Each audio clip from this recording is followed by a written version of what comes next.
Ada beberapa hal yang menarik di tahun 2023 ini buat segmen HP, khususnya segmen HP mid-range. Pilihannya ini banyak banget. Salah satu yang mencuri perhatian ini adalah Vivo ya, melalui Vivo V29 series. Selain dari kameranya ini yang bagus, menurut gua V29 series ini punya fitur yang merata banget, apalagi desainnya juga kece.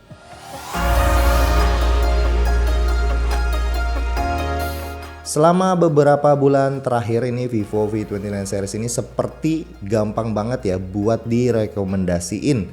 Ya karena memang HP-nya juga all rounder, buat kelasan 5 sampai 6 jutaan. Ini buat berbagai tipe orang menurut gua masuk semua. Buat yang suka kamera, ini kameranya bagus. Buat yang suka desain, bentukannya nih kece banget. Buat yang suka spek juga nggak bisa dianggap remeh. Ini performa mid-range kelas atas cuy. Kelengkapannya juga patut diacungi jempol.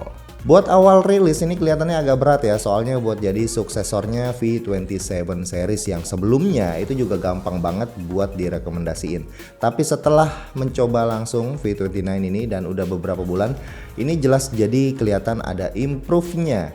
Dari desain ini kelihatan mewahnya, premiumnya, kelasan atasnya, layarnya mewah juga ya. Dimensinya tipis, terus lihat dari atas, depan, samping, belakang itu cakep. Udah gitu layarnya juga melengkung lagi, belakangnya juga ada lengkungannya, bikin HP ini tuh jadi nyaman buat digenggamnya. Pegang HP ini ibaratnya kayak lagi ngegandeng cewek model yang cakep ya. Jadi gue serius ya, kebanyakan HP mid-range tuh kebanyakan itu minusnya tuh selalu di penampilan, ngejar performa melulu. Tapi Vivo V29 ini totalitas penampilannya cakep. Bahannya juga keren, tanpa ceplakan sidik jari. Ini pakai bahan color changing fluoride AG glass khusus untuk yang warna velvet red ya. Nah dengan pilihan warna yang bener-bener Vivo pikirin supaya ngasih yang kelihatan elegan. Velvet red, noble black, peak blue itu cocok ya buat anak-anak muda yang pengen kelihatan in di zaman ini. Lanjut kita ke kameranya. Selain bagus buat foto-foto, mereka juga memberikan fitur yang khas ada di HP ini aja. Nih ada Aura Light Portrait. Ini adalah fitur yang spesial yang kalian punya itu kalau kalian pakai Vivo V29 aja. Ada kesan diistimewakannya dong jadinya. Apalagi di V29 series kali ini fitur Aura Light Portrait-nya itu udah jauh lebih improve ya ketimbang pendahulunya V27 series. Karena di V29 series ini ada fitur baru Aura Light Portrait with Smart Lighting Control. Ini yang dapat mengatur temperatur aura lightnya jadi warna warm atau cold, baik secara otomatis ataupun manual. Jadi kalau kalian ada di tempat yang penuh dengan pencahayaan yang kompleks, itu hasil fotonya akan tetap kelihatan natural dan jernih ya. Performanya juga merata sebagai HP mid to high dengan chipset Legion Snapdragon 778G dipadukan sama RAM 8GB plus 8GB extended RAM yang memorinya gede ya, sebesar 256GB.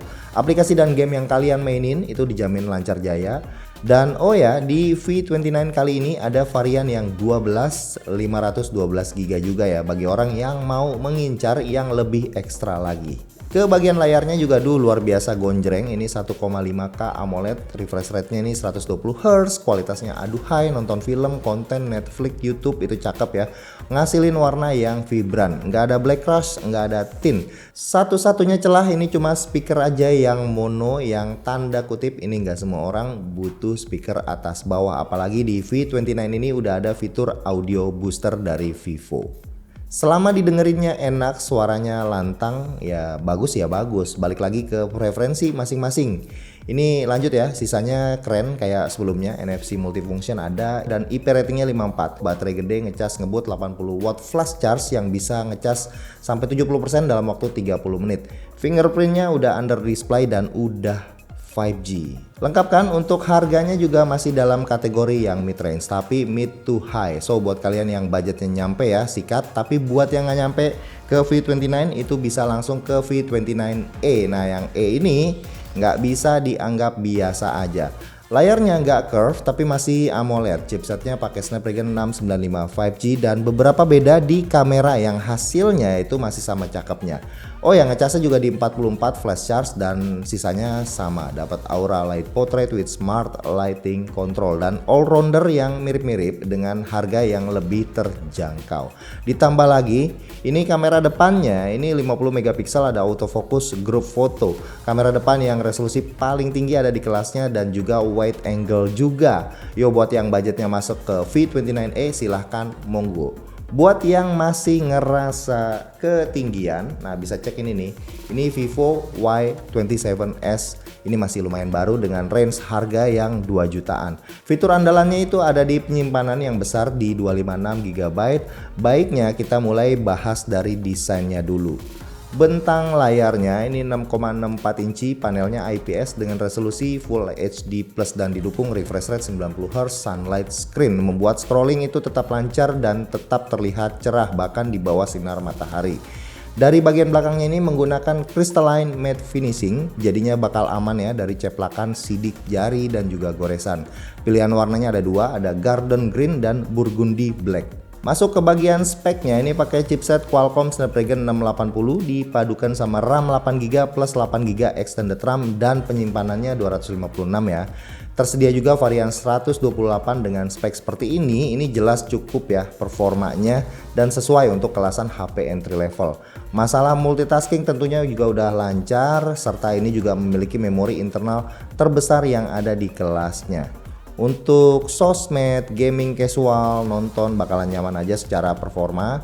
Dipakai buat motret juga lumayan nih, ada kamera 50 megapiksel yang secara hasil fotonya itu udah mencukupi. Yang difokuskan dari Y27s ini memang dari fiturnya yang lumayan lengkap ya, baterainya juga gede di 5000 mAh, ngecasnya ngebut 44 flash charge, ada NFC multifunction juga, bisa cek saldo, top up kartu dan bisa duplikat kartu akses. Terus gyroscope juga ada dan IP ratingnya 54. Ini menurut gue udah cukup all rounder untuk pilihan entry, dan kalau kalian merasa V29e itu belum masuk, kalau masih kurang juga, ya ini nih ada opsi lagi ke bawahnya, Vivo Y17s dengan perbedaan yang ada di spek layarnya. Ini yang 6,56 inci HD Plus dengan 90Hz sunlight screen dengan desain yang hampir sama persis fiturnya dan dimiliki sama abangnya. Nah ini untuk segmen harga 1,5 jutaan dari Vivo. Nah lanjut ke speknya, ini pakai chipset MediaTek Helio G85 dipadukan sama kapasitas penyimpanan 128GB.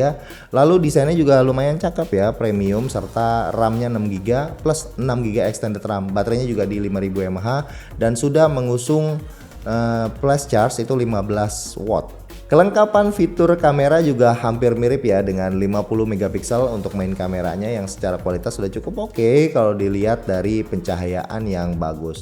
Dan juga sudah menggunakan dynamic design dengan crystalline matte yang juga anti gores dan anti sidik jari ya. Juga sudah dilengkapi dengan IP54 sertifikasi. Oke, jadi segitu aja rekomendasi dari gua untuk HP Vivo kelasan mid-range sampai ke bawahnya. Nah, balik lagi ke Vivo V29. Menurut gue ini HP yang sangat all-rounder, kuat banget ya buat direkomendasiin. Kameranya bagus, desainnya juga kece, performanya ini mid-range sudah teruji ya. 778 itu legend banget. Segitu aja video dari gua, semoga ngebantu kalian yang lagi kulik-kulik pilihan HP khususnya Vivo V series terbaru. Gua Fahmi dari Droid Lime dan sampai ketemu lagi di video yang berikutnya. Bye.